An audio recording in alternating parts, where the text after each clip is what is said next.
40 isn't just another birthday you celebrate. It's a silent, seismic shift, a tremor deep within you that signals the end of one map and the urgent need to draw another. The terrain ahead is different.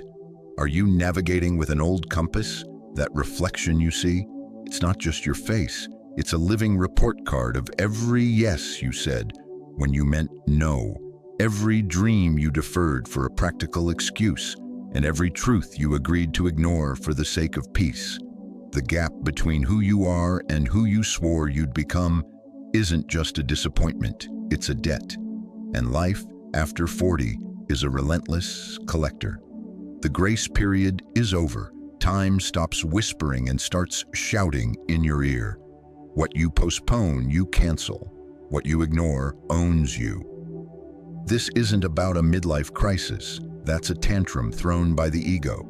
This is about a midlife reckoning, a profound summons from your wiser self, crafted by the Stoics 2,000 years ago for exactly this crossing. They called it the summum bonum, the highest good. Not comfort, not wealth, not fame, but a life of virtue, clarity, and unshakable inner sovereignty. That is the prize of your second half. These aren't 9 tips. They are 9 deep-seated principles, laws for building a life not of mere survival, but of quiet mastery. Let's begin. Speak your intention into the comments with this phrase: my reckoning begins now. Principle 1. Your body is your first and final kingdom. Govern it or it will imprison you. That ache in your knee, the fog that coffee can't burn away, the sleep that no longer restores, these are not minor symptoms. They are urgent telegrams from your sovereign territory, your physical form. You have ruled this kingdom poorly, taxing it with poor fuel, denying it rest, forcing marches of endless stress. You treated it as a slave. Now it demands to be treated as the foundation of your entire empire. Marcus Aurelius, the emperor who spent decades on war-torn frontiers, wrote in his private journal, "You are a little soul carrying a corpse." It was a brutal, stoic reminder of the body's temporary nature, not to despise it, but to honor its duty. A general does not let his armor rust. A sailor does not ignore leaks in his ship. Your body is the vessel for your soul's journey. When it founders, every dream, every love, every ambition drowns with it. This is where Stoicism becomes practical, immediate. Your will is absolute within this domain. Every meal is a strategic decision. Every hour of sleep is an investment in tomorrow's clarity. Every step you take is a vote for mobility in your 70s. This isn't vanity. It is the most fundamental act of self-respect and responsibility. Your energy becomes your influence. Your vitality becomes your generosity. To neglect this is not humility. It is a slow mutation of your future into a cage. The command is simple. Listen, honor, fortify. Write this down. My body is my command center. Principle 2. The people you love are a fading constellation. Chart their light now. There is a specific haunting silence that follows a final goodbye. It's a silence you can feel approaching with every gray hair on your father's temple, with every story your mother tells for the 3rd time. After 40, mortality transforms from a concept in a book to a chill in the room. The people who formed the bedrock of your world are becoming fragile. And the terrifying question is this: have you been building memories or just sharing an address? Seneca, in his letters, pierced this delusion. We are always complaining that our days are few and acting as though there would be no end of them. We trade the gold of presence for the leaden currency of someday. Someday we'll visit. Someday we'll have that talk. Someday is a thief, and it is stealing your most precious treasures while you watch. This principle demands a tactical shift from passive love to active reverence. Call your sibling on a Tuesday afternoon for no reason but to hear their voice. Sit with your parent and ask, What was your childhood dream? And listen as if it were the last story on earth. Look at your children, really look, and see not just your reflection, but the sovereign souls they are, who will remember not your gifts, but your gaze of absolute attention. Create rituals that are non-negotiable. The weekly family meal, the annual trip with old friends. These are not events, they are lifelines you are braiding. When the phone finally rings with the news you dread, your grief will be profound, but it will not be poisoned by the acid of regret. You will have loved out loud. Act accordingly. I love with presence, not promise. Principle 3. Your career is a river, not your identity. Don't drown in it. For 2 decades, you've built an altar to your profession. You've poured your identity into your job title, your salary, your professional reputation. It's on your LinkedIn, in your small talk, in the silent calculus of your self-worth. And now, a quiet, unsettling question whispers from the depths. If this were stripped away tomorrow, who would be left? If the answer terrifies you, you have conflated the river with the shore. The Stoics were deeply practical about work. They believed in duty, contribution, and excellence, arete. But they drew an unbreachable wall between what you do and who you are. Your career is an action. Your character is your essence.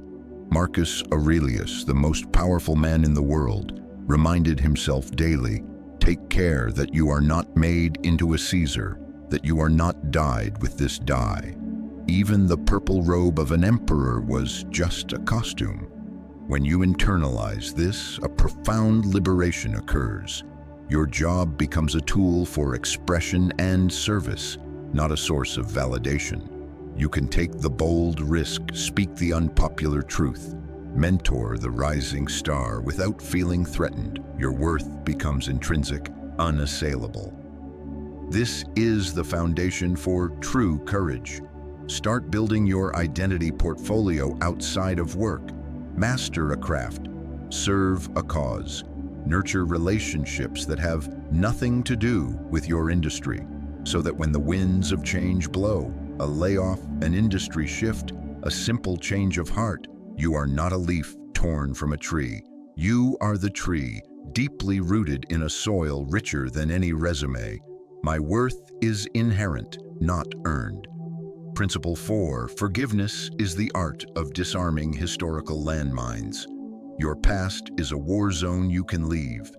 You are walking through the present moment laden with backpacks full of old shrapnel, betrayals from a decade ago, criticisms that calcified childhood wounds you've carried like family heirlooms. Every one of them is a landmine in your psychological field, waiting for a trigger to explode and send shrapnel into your now. Forgiveness is not spiritual leniency. It is the tactical, demanding work of a bomb disposal expert. Epictetus, born a slave, gave us the master key. It's not what happens to you, but how you react to it that matters. The person who hurt you 10 years ago owns the action, but you, by clinging to it, have gifted them the reaction in perpetuity. You are allowing them to remote control your emotional state from the past. Who is truly enslaved? The Stoic practice starts with a simple but radical audit. Is this memory serving my tranquility, ataraxia, and my virtue, arete? If the answer is no, you have a moral duty to dismantle it. This doesn't mean reconciliation with toxic people. It means declaring your own mind a demilitarized zone. Write the letter you'll never send. Speak the truth to an empty chair. Forgive yourself for the naivete that trusted the untrustworthy. This is not for them, it is for you. It is the reclamation of your own mental real estate. Drop the weight. Your future journey requires agility. I disarm the past to secure my present. Principle 5. Financial anxiety is slavery. Build your fiscal citadel. That cold knot in your stomach when you think about retirement. The low-grade panic of bills and mortgages. That is not just stress. It is the feeling of externals having a leash around your neck. Stoicism does not preach poverty. It preaches freedom, and there is no freedom when your choices are dictated by debt, desperation, and the fear of an empty bank account. Seneca, a man of immense wealth, saw this clearly. It is not the man who has too little, but the man who craves more that is poor. The goal is not astronomical wealth, but sufficiency, the fortified citadel of enough. Enough to say no to corrupting compromises, enough to say yes to meaningful opportunities, enough to weather storms without panic. This is proactive virtue. It means attacking debt with the discipline of a soldier. It is an enemy sapping your strength. It means tracking your money with the clarity of a philosopher. Where your treasure goes, your heart is chained.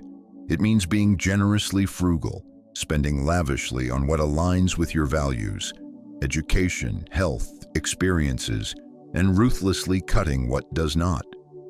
Your financial plan is not a spreadsheet. It is the architectural blueprint for your future sovereignty. Build it with stone, not sand. My finances fuel my freedom, not my fears. Principle 6. Your mind is a sacred grove. Cultivate it or watch the weeds. Strangle everything, the constant static of worry, the invasive thoughts, the corrosive self-criticism. This is not just how you are. This is an untended landscape overrun with poisonous weeds.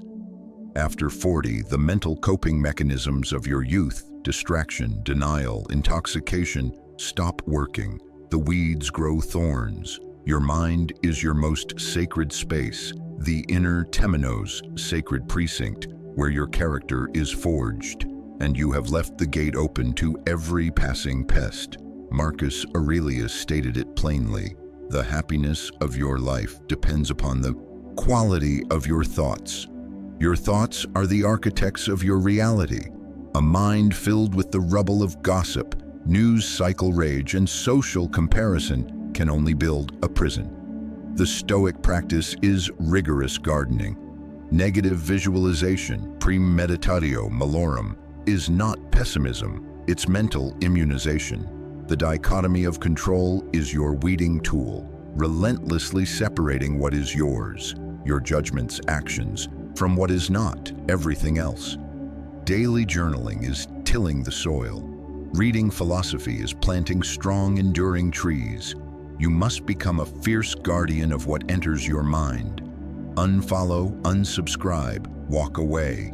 Your inner peace, eudaimonia, is the non-negotiable soil from which all good fruit grows. Tend it daily. I am the guardian of my inner world. Principle 7. Your dreams are not dead. They are in a cocoon, waiting for the right conditions to emerge. That subtle, persistent ache you feel during a quiet moment, the flicker of what if, when you see someone else living boldly, that is not nostalgia. It is your unlived life, tapping patiently on the window of your soul. You told it to be quiet, to be realistic. You buried it under layers of should and have to, but it did not die. It entered a cocoon, and now at midlife, it is ready to transform or suffocate. The Stoic imperative is to live in accordance with nature, your nature. To deny your core calling, your daemon, is a violence against your own soul. It creates a slow spiritual atrophy. This isn't about quitting your job to chase a fantasy. It is about integrating your essence into your existence. Carve out the sacred non-negotiable hour, the dawn hour for writing, the Sunday afternoon for the workshop, the online course taken seriously. This is not a hobby. It is a covenant with your potential. Action breeds confidence, not the other way around. The world may not understand. Your duty is not to their comfort, but to your own unfolding. As the Stoic poet says, a gem cannot be polished without friction. Embrace the friction of beginning. Your second half deserves its own epic, not just the epilogue of the first. I animate my dormant self. Principle 8. In the cathedral of silence, you hear the voice of your soul. The modern world is a weaponized marketplace of attention. Notifications, alerts, demands, and digital ghosts constantly battle for a piece of your consciousness. This noise is not neutral. It is a colonizing force, drowning out the one voice that matters, the quiet, sure voice of your own soul. After 40, solitude ceases to be a luxury and becomes as vital as oxygen. It is in silence that you remember who you are beneath the job title, the family role, the social mask. Seneca dedicated entire essays to this. You must go apart from the crowd and spend time in your own company. You need to withdraw into yourself as far as you can. This is not misanthropy. It is the essential recalibration. It is how you return to the crowd not as a reactive echo, but as a centered, sovereign voice. Practice it like a skill, the daily walk with no headphones, the 10 minutes of sitting with only your breath as company, the digital Sabbath. In this silence, you will encounter not emptiness, but clarity. You will hear your own wisdom, your true desires, your unresolved pains. This is where you draft the blueprint for your life, away from the noise of everyone else's construction. Protect this silence as your most sacred creative space. In silence, I find my signal. Principle 9. Your legacy is an echo of your daily character. It's built in inches, not miles. You may fear your name won't be in history books. Good. That is a freedom. Your true legacy is not a monument of stone, but an echo of character. It is the imprint of your integrity, kindness, and courage on the hearts of those you touch. It is the way your child handles adversity, because they watched you. It's the colleague you encouraged, who then changed their life. It's the small, honest act you chose when no one was looking. This is the culmination of Stoic virtue, living a life where your external actions are in perfect harmony with your internal moral code, arete. Epictetus said, "What matters most is what kind of person you are becoming." Your legacy is simply the sum total of that becoming, witnessed by the world. Every day is a deposition. The patience you show the frustrated cashier, the dignity you maintain in defeat, the promise you keep when it's inconvenient, the apology you offer when you're wrong. These are the tiny, uncelebrated bricks from which a life of meaning is constructed. Stop looking for the grand stage. The most powerful performance is your daily, consistent character. Let that be your masterpiece. I build my legacy with daily integrity. This is your summons. Your 40s are not a cliff. They are a launching point. The first half was given to you. The second half is crafted by you, with intention, with stoic clarity, with courage. Do not let this be another piece of content you consume and forget. Let it be the day the reckoning turned into a revolution. Your first act of sovereignty is right here.